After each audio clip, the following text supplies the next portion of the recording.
Hey guys, this is Matt Powell.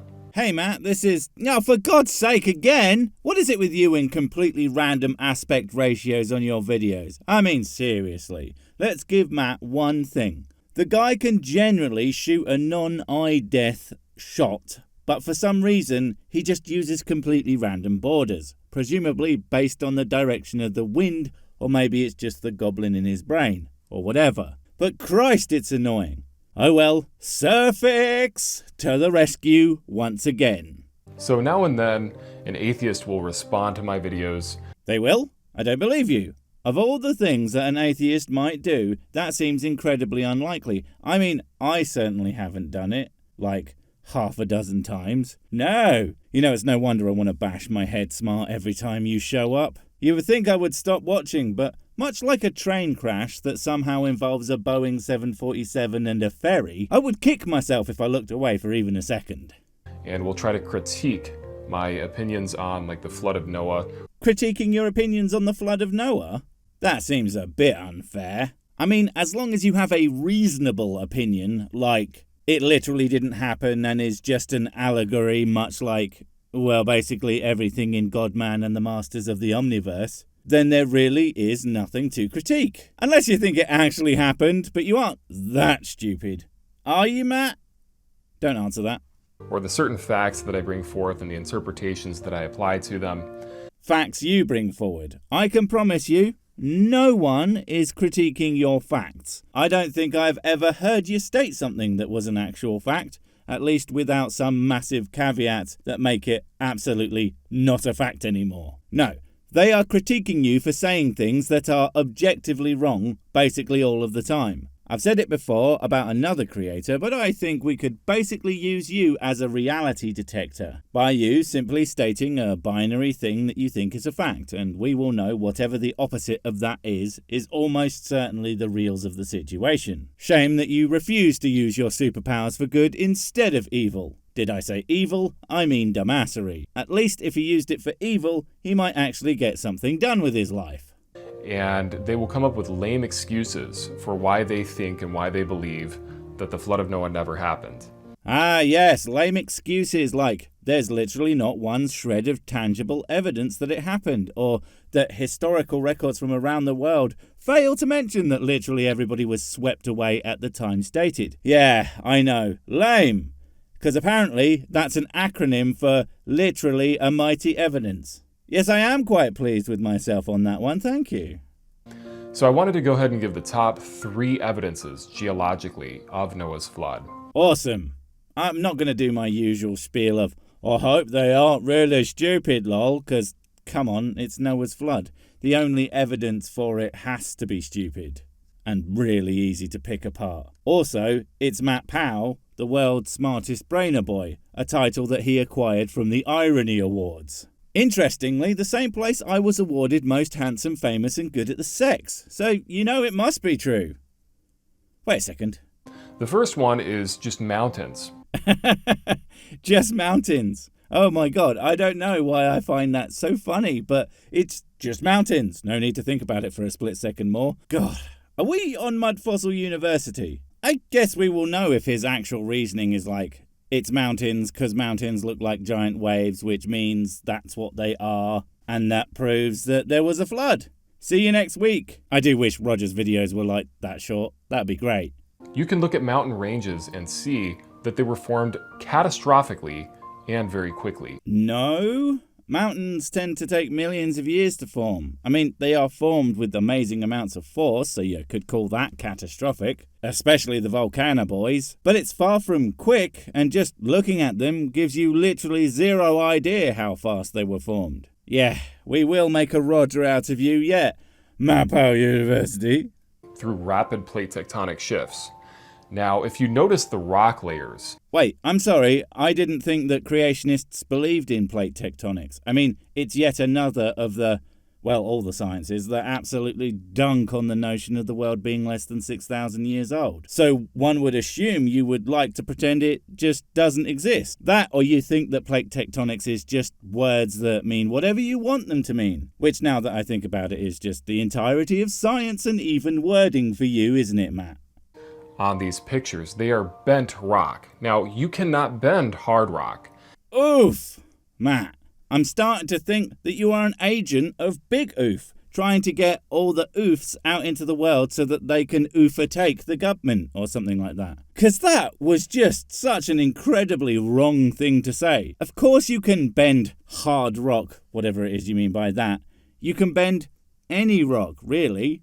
All you need is time and heat. Geez, I'm starting to think that maybe Matt doesn't know anything about geology, guys. And so what that means is that when these mountains were forming, that they were soft and moist, and this is sediment that was being laid down. I legit can't believe just how stupid the things you say are sometimes. That's not how mountains form, Matt. They aren't just made out of f***ing wet mud. Where are you getting this? Who told you this absolute gibberish? Or is it just simply that you look at something, decide, it must have happened like this, and then do nothing to actually prove or disprove that? Because you've already decided what you want to believe. All that science would just muddy the water. No pun intended. Or was it? And plate tectonics pushed it up into place, and then it solidified in that position. Listen, dipwit.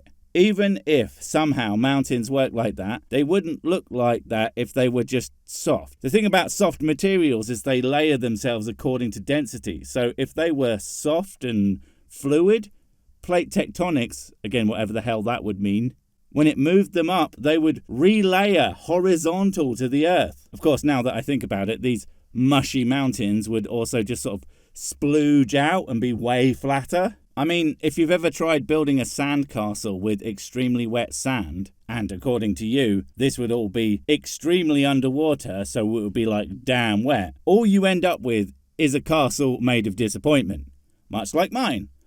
I mean, I've been trying to burn the thing down for the insurance for years now, and it's doing nothing.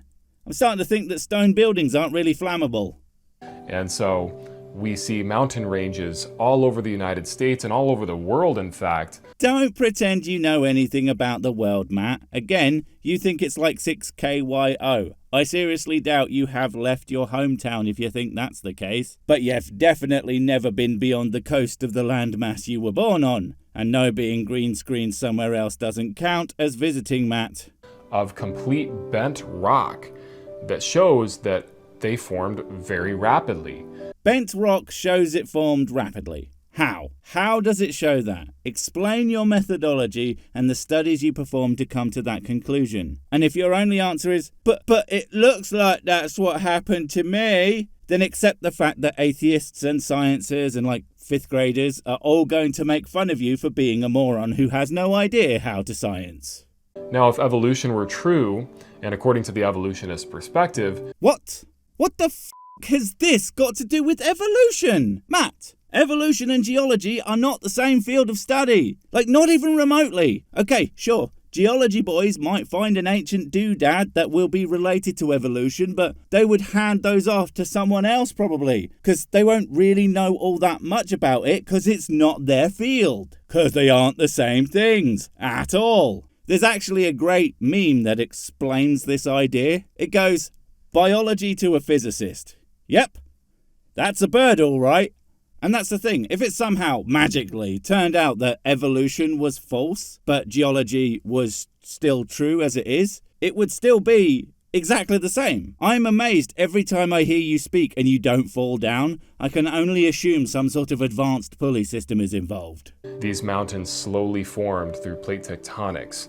Well, I'm sorry, the rocks simply would have crumbled, they would have broken, they would not have bent.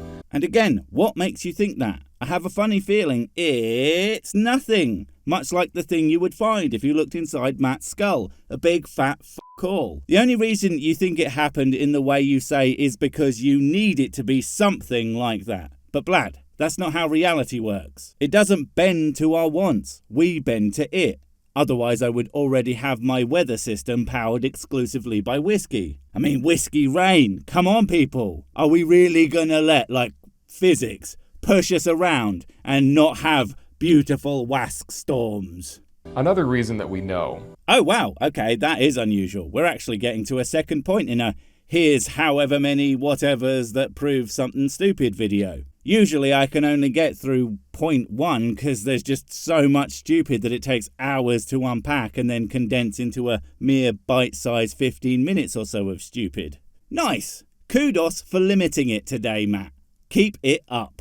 That the flood of Noah is a fact is because if you look at coal seams across the world sandwiched between the layers of sediment. Coal seams? Oh no, this is going to be worse than the last one, isn't it? I take it back. Can we go back to mountains being made out of wet mulch, please? Thank you.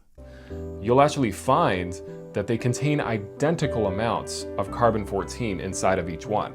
Oh, god damn it. Right. I assume you're going with the carbon dating angle on this one, and, well, don't you believe carbon dating doesn't work? So why would you use that as an argument? Unless, of course, you just read, like, a headline, maybe the first paragraph of an article, and didn't, like, understand what was being said, because of course that's what happened. Super misunderstanding is Matt Powell's other magic ability. So, let's find out what he thinks he knows. Now, carbon-14 only lasts 50,000 years. So you would expect if a layer formed slowly and another layer formed slowly over millions of years, that you would actually find no carbon-14 in the bottom layers and less as you move up. Right, so when I looked up this coal seams claim, I came across this, study. Well, it's an article from Answers in Genesis, but let's just pretend it's some actual real science for just a moment. And hopefully I'm putting the study here and not a picture of a cat because I forgot to find it and had to change it out at the last minute. And if I did remember, don't worry, here's a cat too. Or a second cat if not. Anyway, yes, radiometric dating doesn't work on these coal seams because they are basically out of C14 after 50,000 years. That's a limitation of the technique. It's weird that you guys suddenly understand how carbon dating works when it's convenient to you. Odd. And yes, it can still be found in samples from all sorts of layers, likely due to contamination. But that hardly matters because carbon dating is not the only way we date things, and other ways, why, I don't believe it. But they date them to relatively accurately, exactly when formed. What a shocking turn of events. But in the catastrophic plate tectonic flood model. The catastrophic plate tectonic flood model. The name of the fire new album Matt P and Kay Hivel are about to drop that's going to destroy all previous scientific understanding with rhyme. I mean, they aren't very good rhymes. Somewhere they rhyme and with and. But you know, totes destroyed, brah.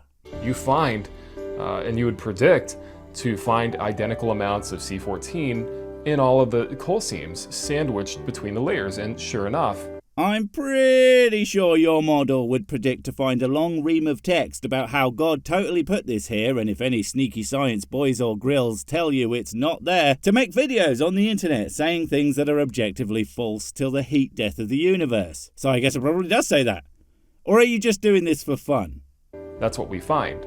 It's identical amounts, which means that all of that is the same vegetation being laid down in one event. Except, again, the other techniques find that they are very not that, and science doesn't base all its conclusions on one frickin' piece of evidence. That's what you do, maybe, but science is more interested in figuring out what actually happened instead of showing what they would really like to have happened.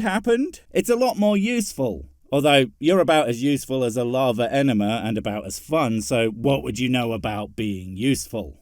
When the Earth was experiencing plate tectonic movements, and the continents were moving, and the fountains of the deep broke open, as the Bible says. Ah, see, now that's clever. You're trying to get people to associate the idea of plate tectonics, a real thing that happens, with the Bible having said something that sounds kinda sorta like it maybe, but no, the Bible says nothing that even resembles plate tectonics. It's weird, really. Almost like they didn't know anything about how the world works. Just plain bizarre for the inherent inspired word of God, eh? We would predict that certain of the crust of the Earth would actually be subducted into the mantle.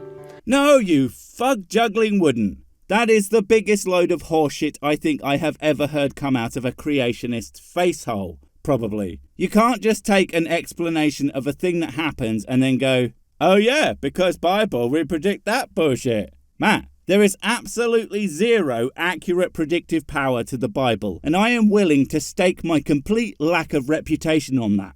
No, in fact, I'll do one better. If it turns out I'm right, I'll drink a bottle of whiskey. And if it turns out I'm wrong, I will drink a bottle of whiskey. I think that is a fair compromise, don't you? And would cause catastrophic plate tectonic shifts. But those rocks, those slabs of cold rock, we would predict would still be in the hot mantle of the Earth. No. I think I'm done, Matt.